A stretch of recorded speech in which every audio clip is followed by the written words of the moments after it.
Hello दोस्तों, मेरा नाम है पुजारी महादेव। आज मैं आप लोगों को कुछ टॉपिक सिखाने वाला समझाने वाला हूँ। उस टॉपिक का नाम है रिडम्पशन ऑफ प्रेफरेंस शेयर्स। और आज हम लोग रिडम्पशन ऑफ प्रेफरेंस शेयर्स का थर्ड सम सॉल्व करने वाले हैं। तो लिखा the following is the balance sheet of जकाल auto limited on 31 March 2017। Liabilities लिख के दिया, अमाउंट लिख के दिया, असेट लिख के दिया, अमाउंट लिख के दिया है। तो लाइबिलिटीज का मतलब होता है क्रेडिट और असेट्स का मतलब होता है डेबिट। ठीक है।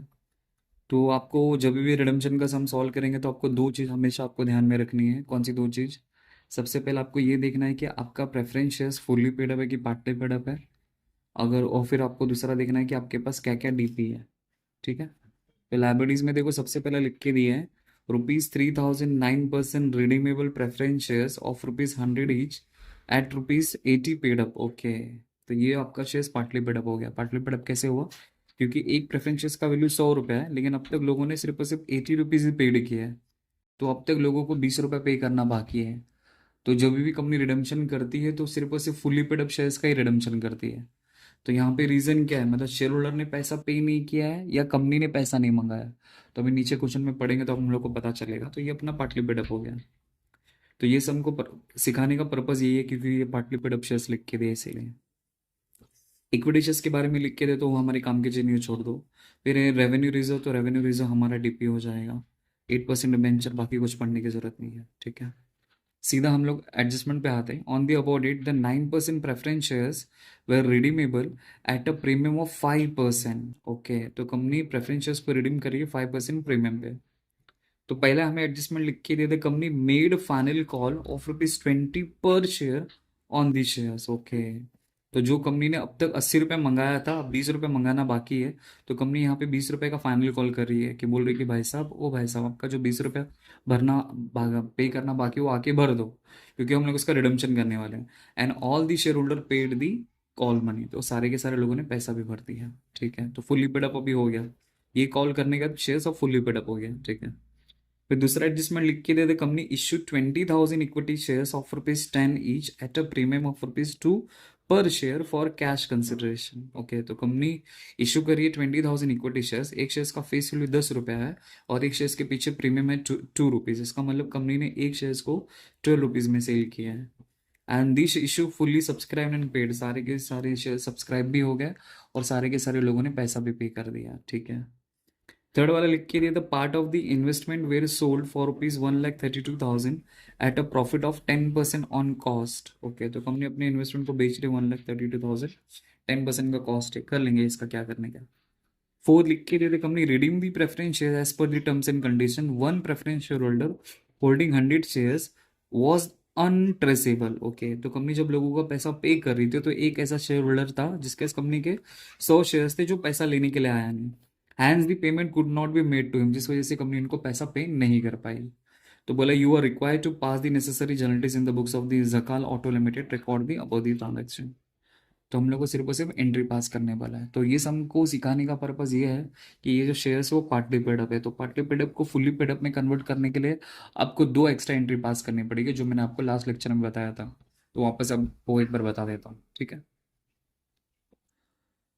तो देखो, मैंने यहाँ पे दो एंट्री लिख के दी है कि partly paid up shares converted into fully paid up. तो उसके लिए आपको दो एंट्री पास करनी है। मेकिंग फाइनल कॉल, तो ये वाले क्वेश्चन में कंपनी ने ₹20 का फाइनल कॉल किया, तो ये एंट्री पास करेंगे। फिर पैसा मिलेगा, receiving share final call money, तो ये वाले दो एंट्री पास करेंगे। बस फिर उसके बाद फिर जैसे हम लोग नॉर्मल सम सॉल्व करते हैं वैसे ही करने, कुछ अलग नहीं। बस आपकी स्टार्टिंग में ये दो एंट्री आ जाएगी बस। बाकी सम को करने का तरीका हूबहू सब कुछ वही है, कुछ अलग नहीं है। बस आपको दो एक्स्ट्रा एंट्री याद करनी है अगर पार्टली पेड अप होगा तो उस केस में। ठीक है। तो सबसे पहला मैं क्या करूँगा अभी ये वाले सम में, जैसे फॉर एग्जांपल आपको जैसे एग्जाम में सॉल्व करना रहेगा, तो पहले पेज पे तो समझो कि आपकी एंट्रीज आ जाएगी। तो समझो कि मैं 1.5 पेज छोड़ रहा हूँ एंट्रीज के लिए, और फिर यहाँ से मैं वर्किंग नोट करता हूँ। यहाँ से वर्किंग नोट। ठीक है। तो सबसे पहला हमारा वर्किंग नोट आएगा। तो सबसे पहला आएगा nominal value of preference shares is equal to fresh issue plus DP. तो nominal value of preference shares का वैल्यू हमें क्वेश्चन के बैलेंस शीट से मिलेगा। तो क्वेश्चन के बैलेंस शीट में nominal value of preference shares कितना लिख के दिया? तो देखो यहाँ पे 3,009 redeemable preference shares of ₹100 each, ₹80 paid up 2,40,000, right. तो यहाँ पे 2,40,000 मत लिख देना, क्योंकि 2,40,000 जो है पार्टली पेड अप वैल्यू है। आपको फुल्ली पेड अप वैल्यू लिखना है। तो फुल्ली पेड अप वैल्यू कैसे रिकॉर्ड करेंगे? 3,000 नंबर ऑफ शेयर्स, और एक शेयर्स का फेस वैल्यू कितना है? 100 रुपीज। तो मैं यहाँ पे करूँगा 3,000 नंबर ऑफ शेयर्स इंटू 100, तो ये आ जाएगा 3 lakh is equal to fresh issue. तो क्वेश्चन में हमें फ्रेश इशू के बारे में लिख के दिया है। हाँ, लिख के दिया है, तो देखो यहाँ पे तो लिखा है the company issue 20,000 equity shares of ₹10 each at a premium of ₹2 per share. तो 20,000 कंपनी ने नंबर ऑफ शेयर्स मार्केट में सेल किया है, और एक शेयर्स का फेस वैल्यू कितना है? 10। तो आपको फेस वैल्यू से मल्टीप्लाई करना है, प्रीमियम वाले से वैल्यू से मल्टीप्लाई नहीं करना। तो 20,000, 20,000 इंटू 10, पैर नीचे रख बोल रहा हूँ, 10,000, 20,000 इंटू 10, तो ये आ जाएगा 2 लाख। ठीक है। अब मुझे चाहिए 3 लाख रुपया, और फ्रेश इशू से मैंने जुगाड़ कर लिया 2 लाख रुपीज। तो मुझे कितने अमाउंट का शॉर्टेज हो रहा है? तो 1 लाख रुपीज का। तो 1 लाख रुपीज का पैसा हम लोग डीपी में से लेंगे। तो हम लोग चेकआउट करते हैं कि हमारे डीपी में कितना पैसा पड़ा है। तो रेवेन्यू रिजर्व में देखो आपको 1,50,000 नजर आता रहेगा। तो फिलहाल तो मुझे 1,50,000 नहीं चाहिए, 1 लाख चाहिए, तो मैं 1 लाख यहाँ से ले लूँगा। और इस तरह आपका इक्वेशन बैलेंस हो गया। आपको अपने इक्वेशन को बैलेंस करना है। और ये मैंने पैसा कहाँ से लिया? रेवेन्यू रिजर्व में से लिया। और यही डीपी का पैसा कंपनी क्या करती है? सीआरआर में ट्रांसफर करती है। फिर नेक्स्ट दूसरा इक्वेशन हमारा आता है premium on redemption. Premium on redemption. तो प्रीमियम ऑन रिडम्पशन का पैसा कंपनी कहाँ से लाएगी? पहला एसपी में से लेगी, दूसरा डीपी में से लेगी। ठीक है।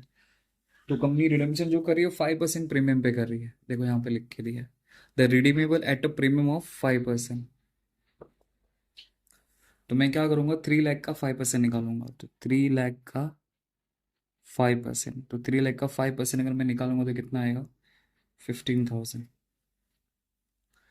अब देखते कि कंपनी के एसपी में कितना पैसा पड़ा हुआ है। तो यहाँ पे देखो बैलेंस शीट के लायबिलिटीज में एसपी में तो कुछ भी पैसा नहीं है, राइट। लेकिन एसपी में कहानी क्या होती है? ओल्ड प्लस न्यू ऐसा आता है। मतलब एसपी में ओल्ड, तो ओल्ड मतलब जो आपको बैलेंस शीट में लिख के दे वो तो नील है, वो तो है ही नहीं। बट न्यू वाला कहाँ से आता है? फ्रेश इशू से आता है। फ्रेश इशू मार्केट में जब कंपनी सेल करती है प्रीमियम पे, तो उससे जो पैसा आता है वो सिक्योरिटी प्रीमियम में ट्रांसफर करती है। तो ये वाला क्वेश्चन में आपको प्रीमियम लिख के दिया, देखो न्यू वाला कैसे, देखो यहाँ पे तो 20,000 equity shares of ₹10 each at a premium of ₹2 per share. ये प्रीमियम वाला जो पैसा रहेगा वो आपका सिक्योरिटी प्रीमियम का वैल्यू हो जाएगा। तो इसको वैल्यू कैसे लिखूंगा मैं? तो 20,000 नंबर ऑफ शेयर्स इंटू 2, तो अमाउंट कितना आएगा? 40,000। बट मुझे रिक्वायरमेंट कितनी है? 15,000 की। तो मैं सिर्फ और सिर्फ यहाँ पे 15,000 ही लिखूंगा, और बाकी ऐसा मैं बैलेंस करके लिख सकता हूँ 25,000। आएगा 40,000, लेकिन मुझे ज़रूरत कितनी है? सिर्फ और सिर्फ 15,000, तो 15,000 लूँगा। तो डीपी में से मुझे कुछ पैसा लेने की ज़रूरत पड़ेगी नहीं, नील, तो नील हो जाएगा। हो गया। तो इस तरह आपका इक्वेशन बैलेंस हो गया। अब मैं क्या करूँगा? एंट्री पास करूँगा। तो एंट्री के लिए तो मैं फॉर्मेट नहीं बना रहा हूँ, डायरेक्ट लिख रहा हूँ। इलामा खेल रहा है।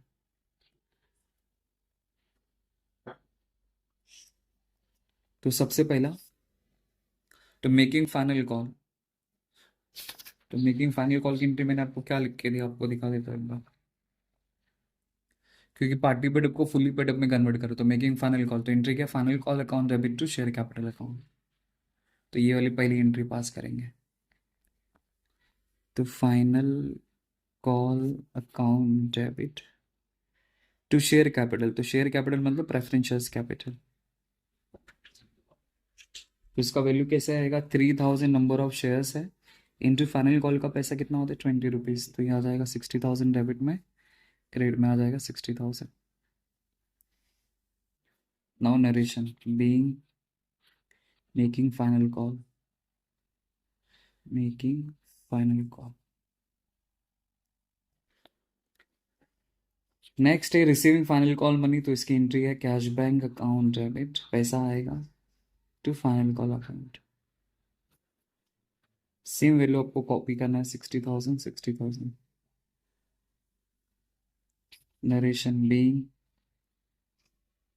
Receiving share final call money. ठीक है, तो ये हो गया, पार्टली पेडअप को अपन ने फुल्ली पेडअप में कन्वर्ट कर दिया। अब उसके बाद रिडम्पशन की 4 कंपलसरी एंट्री। तो first entry amount payable on redemption.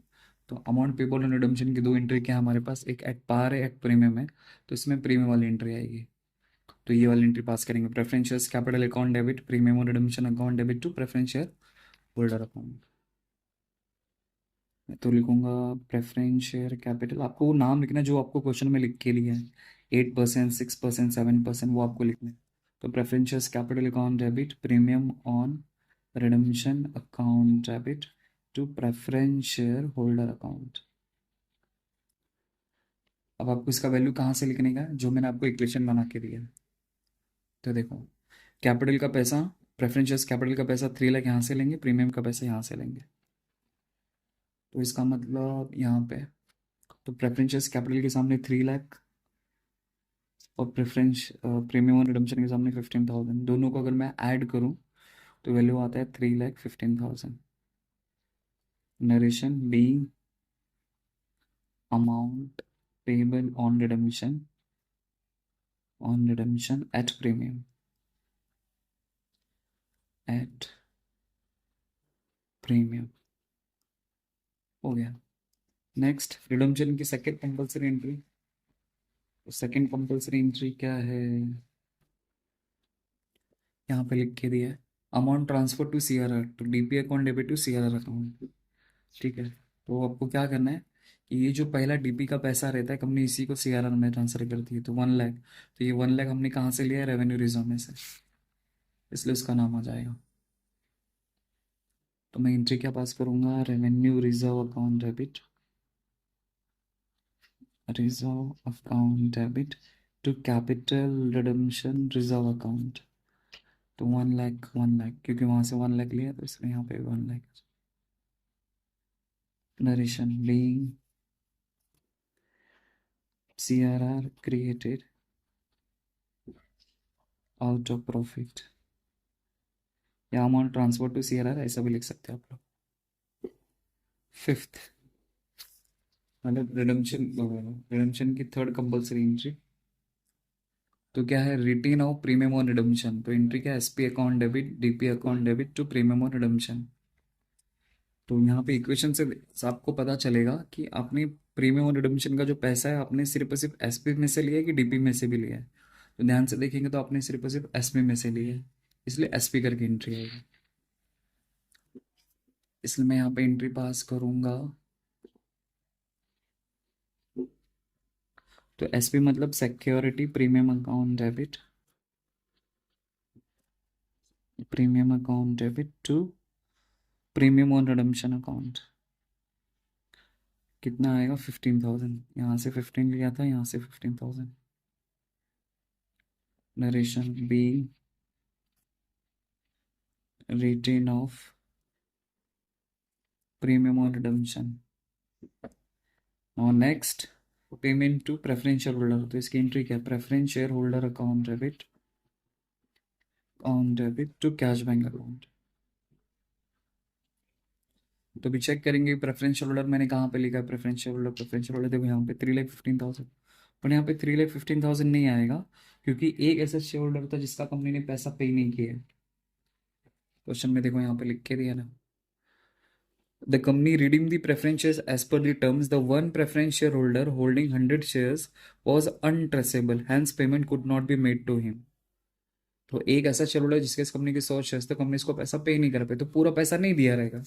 तो कितना पैसा पे नहीं कर पाई, तो मैं इसका वर्किंग नोट यहाँ पे करता हूँ, थोड़ा सा तो ले लेता हूँ।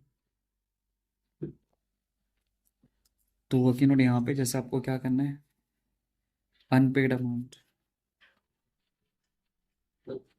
तो एक प्रेफरेंस शेयर्स का वैल्यू क्या है, तो क्वेश्चन में हमें एक प्रेफरेंस शेयर्स का वैल्यू 100 रुपये लिख दिया, इसमें प्लस कर देने का प्रीमियम। तो एक शेयर्स के पीछे प्रीमियम कितना दे रही है, 5% दे रही है, क्वेश्चन में लिख के दिया है। तो 100 का अगर मैं 5% निकालूँ तो 5 रुपीज़ आएगा। तो इसका मतलब कंपनी एक शेयर के पीछे 105 रुपये दे रही है। ओके, और उसके पास कितने नंबर ऑफ शेयर्स थे? 100। तो कंपनी उसका कितना पैसा नहीं कर पाई, मल्टीप्लाई करेंगे तो 10,500 आएगा। तो कंपनी उसको इतना पैसा पे नहीं कर पाई, बस। तो कंपनी बांटने के लिए चली थी 3,15,000, उसमें से माइनस करेंगे 10,500, तो हमारा आंसर आएगा 3,15,000 माइनस 10,500, तो आएगा 3,04,500। 3,04,500 इतना पैसा पे की। तो narration be, payment to preference share holder, ये मैंने एंट्री पास कर दी। तो रिडम्पशन की 4 कंपल्सरी एंट्री भी खत्म हो गई। No optional entry. तो ऑप्शनल एंट्री में तो हमारे पास दो है, एक फ्रेश इश्यू वाला है। अब इसमें देख लेते, आपको दिखा देता ऑप्शनल में। देखो यहाँ पे ऑप्शनल जर्नल एंट्रीज, जिसमें फ्रेश इश्यू का है पार और प्रीमियम। तो इसमें कौन सा आएगा हमें? ये पार वाली एंट्री। देखो यहाँ पे मैंने पार वाली एंट्री लिख के दी और यहाँ पे मैंने प्रीमियम वाली एंट्री लिखा, तो यहाँ पे प्रीमियम वाली एंट्री आई, क्योंकि जो फ्रेश इश्यू है प्रीमियम पे हुआ है। सर आपको कैसे पता चला? देखते हैं, पे दिखा देता हूँ। क्वेश्चन पढ़ा था एडजस्टमेंट नंबर 2 में 20,000 equity shares 10 each at premium 2 per share, दिख रहा है? तो ये प्रीमियम वाली एंट्री है, तो प्रीमियम वाली एंट्री पास करना। तो प्रीमियम एंट्री क्या है? पैसा आएगा, शेयर बेचेगी तो कंपनी के पास पैसा आएगा, इसलिए कैश बैंक अकाउंट डेबिट। कौन सा शेयर्स बेचा? इक्विटी शेयर्स बेचा, इसलिए to equity share capital account. Okay, premium पे बेचा तो कंपनी को फायदा है, इसलिए सिक्योरिटी प्रीमियम क्रेडिट में आ जाएगा, सिक्योरिटी प्रीमियम अकाउंट क्रेडिट। तो देखो यहाँ पे ये जो फ्रेश इश्यू का पैसा रहता है वो आपको हमेशा कैपिटल वाले वाली चीज में लिखना है आपको। तो कैपिटल में कितना आएगा? 20,000 इंटू 10 का तो कितना आता है? 2 लाख। तो क्रेडिट में जाके मैं 2 लाख लिख दूंगा। अब वो जो सिक्योरिटी प्रीमियम इसका पैसा है वो देखो यहाँ पे मैंने निकाला, सिक्योरिटी प्रीमियम 20,000 इंटू 2 किया था। और क्वेश्चन में लिख के भी दिया है कि 20,000 शेयर्स बेच रहे और एक शेयर्स के पीछे 2 रुपए का प्रीमियम है, मल्टीप्लाई करेंगे तो 40,000 आ जाएगा। बस अब दोनों को ऐड कर दो और ऊपर लिख दो, तो आ जाएगा 2,40,000। Narration being fresh issue made at premium, हो गया। एंड लास्ट एंड फाइनल जो हमें लिख के दिया है, सेल ऑफ इन्वेस्टमेंट। देखो ये थोड़ा सा टफ कुछ नहीं है, लेकिन थोड़ा वर्क नोट करना पड़ेगा। The part of the investment were sold 1,32,000 at a profit of 10% on cost. Cost का 10% मेरा प्रॉफिट है और मैंने बेचा कितने में? 1,32,000, मतलब प्रॉफिट है। मतलब मैं अपने इन्वेस्टमेंट को प्रॉफिट पे बेच रहा हूँ। तो पहले मैं एंट्री लिख देता हूँ, फिर बाद में इसका वैल्यूएशन करके दिखाता हूँ। तो प्रॉफिट पे बेचूंगा तो मेरे पास पैसा आएगा, इसलिए कैश बैंक अकाउंट डेबिट। और मेरे पास से इन्वेस्टमेंट जाएगा तो टू इन्वेस्टमेंट अकाउंट क्रेडिट। और मेरे को फायदा हुआ, इसलिए profit and loss account credit में आ जाएगा, profit and loss account credit. Narration भी लिख देता हूँ, being sale of investment, sale of investment at profit. तो इसका वैल्यूएशन कैसे करने का? देखो, cost plus profit is equal to sales. तो मैंने अपने इन्वेस्टमेंट को बेचा है, सॉरी, तो बोला कि मेरा जो प्रॉफिट है ना वो 10% है ऑन कॉस्ट, बट मुझे मालूम नहीं मेरा कॉस्ट कितना है, तो इसको 100 एजम किया। प्रॉफिट मेरा 10% है, तो मेरा सेल्स कितने का हो गया है? 110 का। तो मेरे को सेल का प्राइस लिख के दिया 1,32,000। तो मेरा प्रॉफिट क्या होगा? Cross multiply. तो 1,32,000 इंटू 10 अपॉन 110, तो आंसर आता है 12,000। क्रॉस मल्टीप्लाई मतलब कैसे किया मैंने? 1,32,000 इंटू 10 किया अपॉन 110 किया, तो 12,000 आया। प्लस तो कॉस्ट क्या आएगा? इसमें इसको माइनस किया तो कॉस्ट आ जाएगा 1,20,000। तीनों वैल्यू आ गया। अब जो सेल वाला जो वैल्यू है वो कैश बैंक में आपको लिखना है 1,32,000। जो इन्वेस्टमेंट में उसमें कॉस्ट वाले वैल्यू लिखना है आपको 1,20,000। तो प्रॉफिट कितना हो जाएगा? 12,000, वो यहाँ पे लिख देंगे। बस इस तरह आपको याद रखना है। और इस तरह मैंने आपको पार्टली पेड अप शेयर्स को फुल्ली पेड अप में कैसे कन्वर्ट करते हैं वो मैंने आपको सिखा दिया, बता दिया। ठीक है, इसमें तो बैलेंस शीट नहीं बनानी बोले, इसलिए मैंने यहाँ पे नहीं बना रहा। आई होप आपको समझा रही हूँ। Thank you.